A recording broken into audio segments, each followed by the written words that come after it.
YouTube channel पे आप सभी का स्वागत है। आर्टिकल 111 क्या कहता है? भारतीय संविधान का आर्टिकल 111 क्या कहता है? भारतीय संविधान का जो आर्टिकल 111 है, धन विधेयक पर अनुमति, असेंट टू बिल्स, धन विधेयक पर किसकी अनुमति जरूरी है? इस तब तो हमको आर्टिकल 109(10) में बता दिए हैं, लेकिन फिर भी आर्टिकल 111 क्या कहता है इसके बारे में ज़रूरी जानना। आर्टिकल 111 जो प्रश्न में पूछा जाए क्या कहता है आर्टिकल 111, तो आप बताओगे आर्टिकल 111 के अंतर्गत धन विधेयक पर अनुमति कौन देता है, इसके बारे में कहता है। प्रश्न पूछ लिया गया आर्टिकल 111 क्या है, तो आप बताओ आर्टिकल 111 धन विधेयक पर अनुमति। आपको हम विस्तृत समझाते हैं। आर्टिकल जो कोई धन विधेयक होता है वो लोकसभा में इंट्रोड्यूस किया जाएगा, मतलब लोकसभा में लाया जाएगा। राज्यसभा के हाथ पैर बांध दिए जाते हैं। राज्यसभा का बस इतना काम होता है कि उस बिल में कोई सलाह दे सकता है, जैसे इसका इतना वेतन बढ़ाना है, इसका उतना है धन विधेयक में, तो राज्यसभा होता है सिर्फ सलाह देता है। बाकी लोकसभा की इच्छा हो उसे माने, इच्छा हो ना माने, उससे कोई मतलब नहीं। फिर जाता है लोकसभा अध्यक्ष के पास, लोकसभा अध्यक्ष उस पर साइन करता है। फिर वह बिल जाता है राष्ट्रपति के पास, राष्ट्रपति उस पर साइन करता है। नहीं करता है तो फिर लोकसभा भेजता है कि आप दोनों सदन एक बार फिर से चर्चा करो। जो फिर बिल में कोई करेक्शन होता है तो ठीक है, नहीं करेक्शन होता है तो फिर राष्ट्रपति के पास भेजा जाता है। राष्ट्रपति उसे पास कर देता है और पास करना पड़ता है। इस आर्टिकल 111 में सिर्फ इतनी चर्चा की गई है धन विधेयक पे। आगे देखते हैं आर्टिकल 112। आर्टिकल 112 क्या कहता है? वार्षिक वित्तीय विवरण। राष्ट्रपति महोदय जी दोनों सदन की एक बैठक बुलाते हैं आर्टिकल 112 के अंतर्गत। उसमें जो साल का पूरा खर्चा हुआ है, वार्षिक वित्तीय विवरण, एनुअल फाइनेंशियल स्टेटमेंट, उसके बारे में चर्चा की जाती है। सरकार बताती है, सरकार का खर्च अपना बताती है, सरकार का कितना खर्च है और कितना पैसा आने वाला है, इस बारे में चर्चा होती है। वित्तीय वार्षिक विवरण आर्टिकल 112 के अंतर्गत। हमारे यहाँ दो निधि होती हैं, एक संचित निधि, एक होती है आकस्मिक निधि। जो हमारा गवर्नमेंट पैसा खर्चा करती है वो संचित निधि से खर्च करती है, और कहाँ कहाँ खर्च करती है इसका स्टेटमेंट देता है लोकसभा। वार्षिक वित्तीय विवरण के अंतर्गत एनुअल फाइनेंशियल स्टेटमेंट, उसमें क्या क्या आता है मित्रों, उसके बारे में थोड़ा टॉपिक चर्चा करेंगे।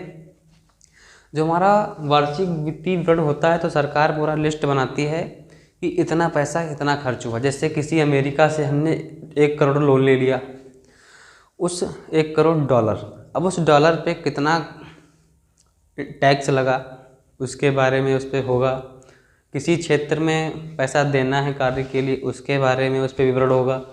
या जो हमारे लोकसभा अध्यक्ष, लोकसभा स्पीकर, इन सब के वेतन भत्ते से जुड़े मामले जो होते हैं, उनकी सैलरी तथा उनके कर्मचारियों की सैलरी, या फिर कोई केस चल रहा हो भारत देश का सरकार के ऊपर, उसका बजट है ना। तो हर बजट जो होते हैं निर्धारित किए जाते हैं संचित निधि से, है ना। जो हमारा एक होता है CAG, controller and auditor general, ये क्या करता है? ये जो पूरे बजट होता है, मतलब कुबेर होता है ना, यही देखता है, मतलब कुबेर समझो इसको, controller and auditor general of India. ये पूरा नज़र रखे रहता है, साला पैसा कहाँ खर्च किया, तनिको इधर उधर जो पैसा खर्च हुआ तुरंत नज़र रखेगा, अच्छा बेटा ऐसे पैसा खर्च कर रहे हो बिना नज़र रखे, है ना। तो ये सब संचित निधि से लाया जाता है पैसा। जैसे राइफल वगैरह खरीदनी हुई ना, मतलब इंडिया की सारी व्यवस्था संचित निधि से पैसा यूज किया जाता है। और कहीं बाढ़ आ गई, किसी का कर्ज माफ़ करना है, बिजली बिल माफ़ करना है ना, ये सब जो उनका बजट होता है संचित निधि के अंतर्गत, ये सब वहीं से आता है। जो हाई कोर्ट, सुप्रीम कोर्ट के जज वगैरह हो गए और संवैधानिक जितने कोर्ट हो गए उनके जज हो गए, उनकी सैलरी भी यहीं से दी जाती है। बस प्रश्न पूछा जाए तो आर्टिकल 112 क्या है, तो वार्षिक वित्तीय विवरण, एनुअल फाइनेंशियल स्टेटमेंट, तो उसके बारे में बताता है। वो स्टेटमेंट के बारे में बता दिया कि कहाँ कहाँ पैसा खर्च किया है, वो सब इन्फॉर्मेशन देनी होगी। जो हमारे लोकसभा अध्यक्ष, लोकसभा डिप्टी स्पीकर होते हैं, उनके जो पेंशन, वेतन भत्ता, अलाउंसमेंट, उनके कर्मचारियों का पेंशन भत्ता, अलाउंसमेंट जो होता है उसका स्टेटमेंट उसमें होता है। और जो पैसा इधर उधर दिया गया है क्षेत्रों में कार्य के लिए, उनका स्टेटमेंट होता है। पैसा किसी से लिया गया है, किसी देश से उधार, उस पर कितना टैक्स है, इन सब का बजट आर्टिकल 112 के अंतर्गत वार्षिक वित्तीय विवरण 112 के अंतर्गत पेश किया जाता है। प्रश्न में पूछा जाए तो अब ये उत्तर लिख सकते हैं। फिर हम मिलते हैं आर्टिकल 113 के अंतर्गत। यहाँ चैप्टर लंबा नहीं करेंगे हम, आपको मेन कंडीशन बता दी कि कहाँ कहाँ पैसा खर्च करते हैं, उसका वार्षिक वित्तीय विवरण केंद्र सरकार संचित निधि से कितना पैसा खर्च किया वो विवरण देती है।